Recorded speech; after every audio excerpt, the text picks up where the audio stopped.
복잡하게 얽힌 경제 현상 속에서 핵심의 점들을 연결해드리는 시간입니다. 오늘은 미국 경제에 나타난 세 가지 경고 신호를 따라가 볼 건데요. 이 점들이 하나로 이어졌을 때 과연 어떤 그림이 그려질지 지금부터 함께 파헤쳐 보겠습니다. 자, 이 숫자부터 한번 보시죠. 9,300억 달러. 우리 돈으로 환산하면 약 1,200조 원이 훌쩍 넘는 정말 어마어마한 금액입니다.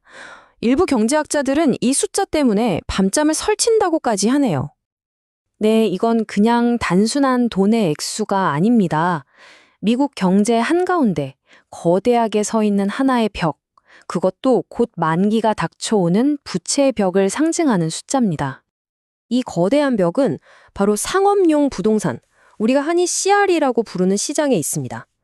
2026년 딱 그 한 해에만 무려 9,300억 달러가 넘는 대출금을 갚거나 아니면 새로 대출을 받아 막아야 하는 상황이라는 거죠. 아니, 왜 하필 지금 이럴까요? 사실 이 문제는 예견된 거나 다름없습니다. 과거 금리가 아주 쌌을 때 은행들은 손실을 보기 싫으니까 대출 만기를 계속 연장해줬거든요. 언젠가는 괜찮아지겠지 하면서요. 근데 그게 결국 문제를 뒤로 미룬 것뿐이었죠. 이제는 금리가 훨씬 높아진 그야말로 최악의 환경에서 그동안 미뤄왔던 빚더미가 한꺼번에 만기 절벽으로 밀려오게 된 겁니다. 이 그래프에서 진짜 중요한 건 바로 이 차이입니다. 예전에 4%대 금리로 편안하게 돈을 빌렸던 건물주들이 이제는 6%가 넘는 살인적인 금리로 돈을 다시 빌려야 하는 상황이에요. 이자 부담이 갑자기 확 늘어나니까 버티기가 정말 힘들어지는 거죠. 그렇다고 이게 2008년 금융위기처럼 하루아침에 빵 터지는 그런 위기는 또 아니라고 합니다. 한 전문가는 이걸 아주 재미있는 비유를 들어서 설명하는데요. 반창고를 아주 천천히 고통스럽게 떼어내는 것과 같다고요. 문제는 이미 오래전부터 쌓여왔고 이제 그 고통이 서서히 하지만 아주 분명하게 느껴지기 시작했다는 뜻입니다. 자, 그런데 이야기가 여기서 끝나면 짐이 없죠. 이게 단순히 건물주들만의 문제로 끝나지 않거든요. 이 상업용 부동산 위기가 미국 금융 시스템의 심장부, 특히 지방은행들과 아주 직접적으로 연결되어 있습니다. 1조 6천억 달러. 이게 바로 미국 지방은행들의 장부에 기록돼 상업용 부동산 관련 대출 총액입니다. 지난 10년 동안 이 분야에 대한 대출을 무려 3배 가까이 늘려왔다고 하네요. 그리고 이 도넛 차트를 보시면 와, 이게 얼마나 위험이 한쪽으로 쏠려 있는지 바로 보이실 겁니다. 미국 지방은행 4곳 중 3곳이 이 상업용 부동산 대출을 가장 많이 해줬다는 뜻입니다. 포트폴리오에서 가장 큰 비중을 차지하고 있는 거죠. 한 바구니에 달걀을 너무 많이 담은 격이라고 할 수 있겠네요. 상황이 이쯤 되니까 심지어 미국 중앙은행, 바로 그 연준까지 나서서 경고장을 날렸습니다. 상업용 부동산 시장이 무너지면 이 지방은행들이 상당한 손실을 입을 수 있다고요. 이건 그냥 하는 말이 아니라 공식 보고서에 담긴 아주 강력한 경고입니다. 아니 근데 한 분야가 좀 어렵다고 전체 시스템이 이렇게 흔들리는 게 말이 되나요?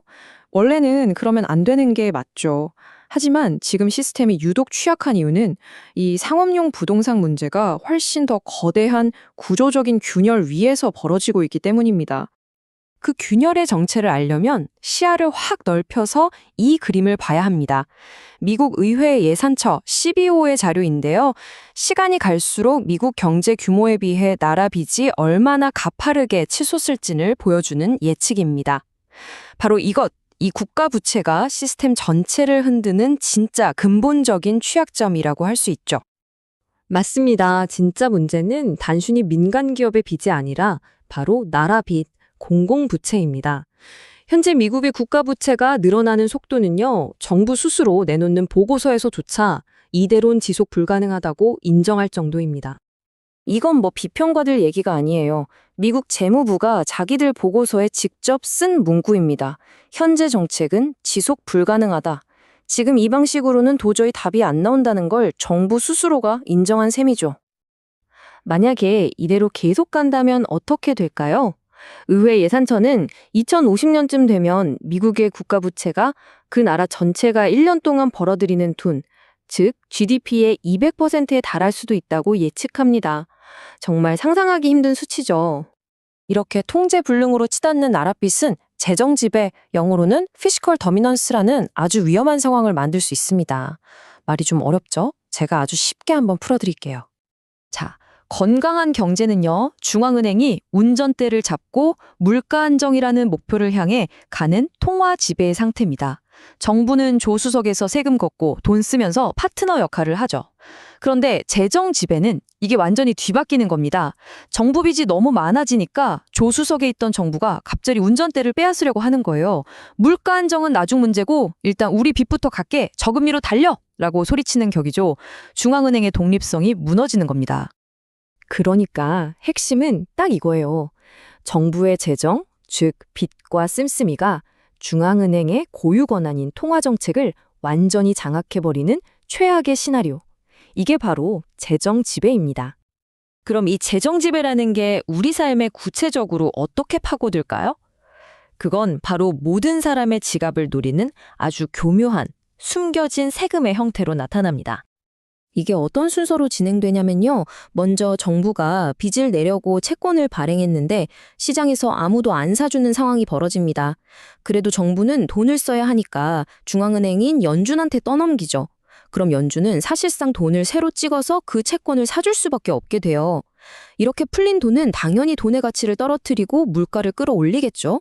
바로 여러분의 저축 가치를 갉아먹는 인플레이션 세금이 부과되는 순간입니다. 맞습니다.